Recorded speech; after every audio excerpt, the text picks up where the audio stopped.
If you ever find yourself in Manchester, you have got to visit the Science and Industry Museum, which is not only brilliant, it's free, or go there once travel is a thing again. The main focus of the museum is the Industrial Revolution, which had its epicenter in Manchester.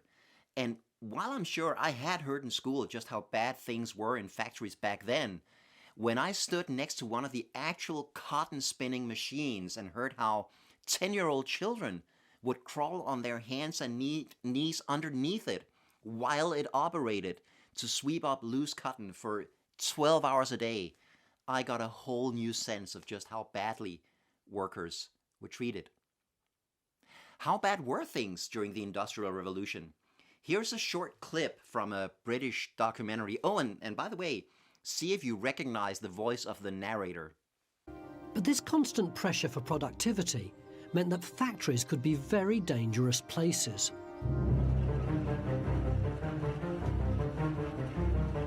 Workers were exhausted and corners were cut, which meant broken limbs and lost fingers were commonplace.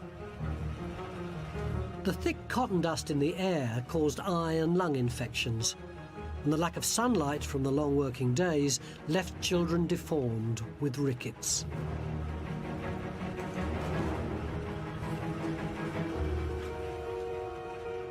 The average life expectancy of workers in industrial areas was just 32.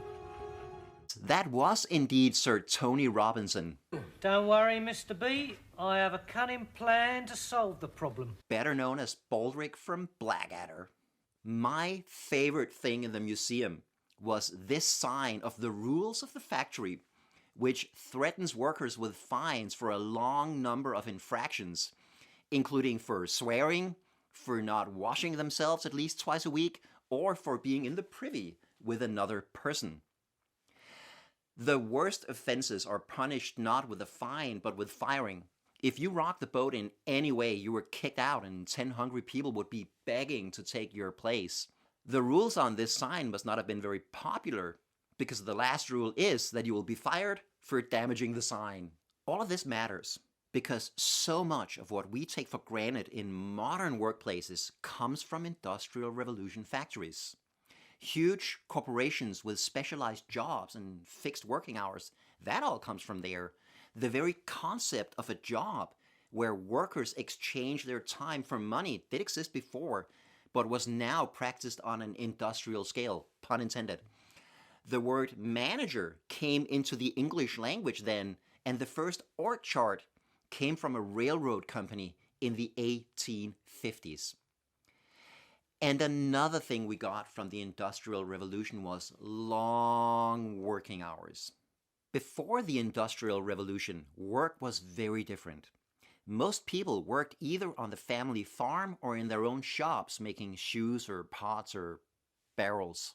In pure numbers, it may seem like people back then worked about the same number of hours as we do today, but that work was structured very differently. A typical working day in the medieval period stretched from dawn to dusk, so 16 hours in summer and 8 in winter, and that sounds long, but work was paused for breakfast, lunch, the customary afternoon nap, and dinner. Even back then, some people just couldn't stand this lax attitude to work, where people just took breaks whenever they wanted. James Pilkington, the Bishop of Durham, was definitely not a fan and wrote this sometime around 1570. The labouring man will take his rest long in the morning. A good piece of the day is spent afore he come at his work. Then he must have his breakfast, though he have not earned it, and at his accustomed hour, or else there is grudging and murmuring. At noon he must have his sleeping time. Then his bever in the afternoon, which spendeth a great part of the day. And when his hour cometh at night, at the first stroke of the clock, he casteth down his tools, leaveth his work, in what need or case soever the work standeth. Just to be clear, I am not trying to romanticize agrarian societies. Life was tough as hell back then, and I personally would not want to live without access to indoor plumbing and cute cat videos. I only mention this because I find that stuff fascinating as hell, and to show that high work hours are not some historic inevitability. And working hours were insanely long in the cotton factories. Men typically worked 14 hours a day, 6 days a week, and women and children worked only slightly less. Fortunately, things got better. Reformers and politicians worked to pass laws to regulate working hours, such as the 1833 Factory Act in Britain, which focused on child labor and said that children under 9 years could not work in the factories, children of 9 to 13 years could work no more than 9 hours a day, and children of 13 to 18 years could work no more than 12 hours a day. Believe it or not, that was an improvement.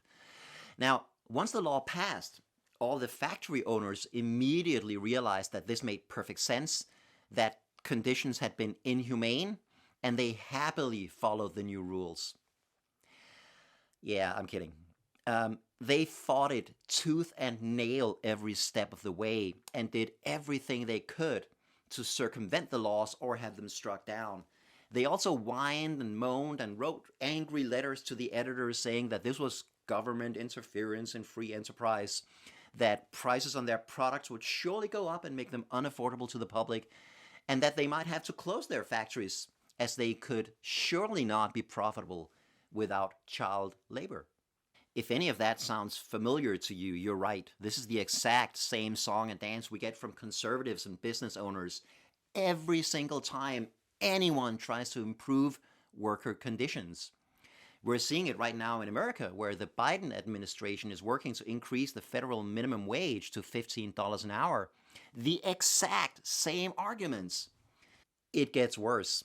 In 1859, a man called Samuel Smiles wrote a bestseller called, and I really, really wish I was kidding about this, Self-Help. The book was called Self-Help. And in it he wrote that anyone who worked hard and practiced thrift and self-discipline would succeed and become wealthy. He also claimed that poverty and misfortune were just your own damn fault, and that governments should never provide welfare or regulate private companies. That's the cult of overwork right there. Samuel Smiles' book is the 1850s equivalent of billionaires today telling struggling young people to pull themselves up by their bootstraps and stop wasting money on avocado toasts and lattes.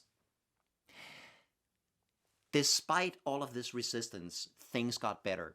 In addition to new laws, it also took massive demonstrations and literal fights with the police and sometimes even the army, who were deployed on the side of factory owners.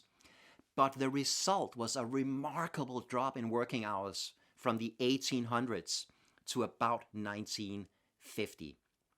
Everyone was expecting this trend to continue. The economist John Maynard Keynes predicted that by 2030, the average work week would be just 15 hours. Yeah, that didn't happen, though it still could.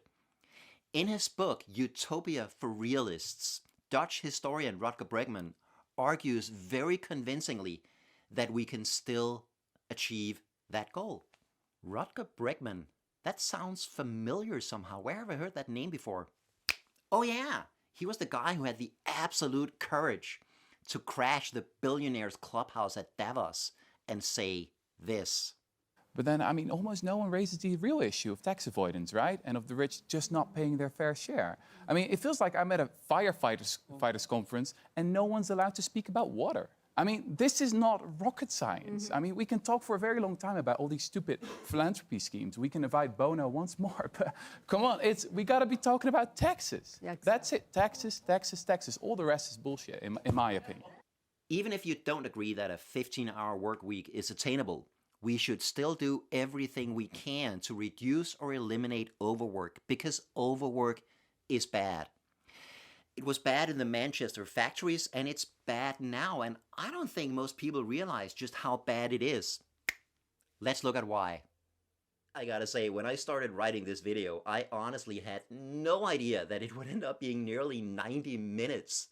So instead of making it one long piece, I've split it into 7 shorter chunks. You can find the link to the other videos in the video description or right up here.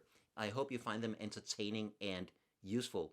If so, it would be awesome if you'd click like and subscribe. And if you have any questions or thoughts, please write a comment. I'd love to know what you think about the cult of overwork.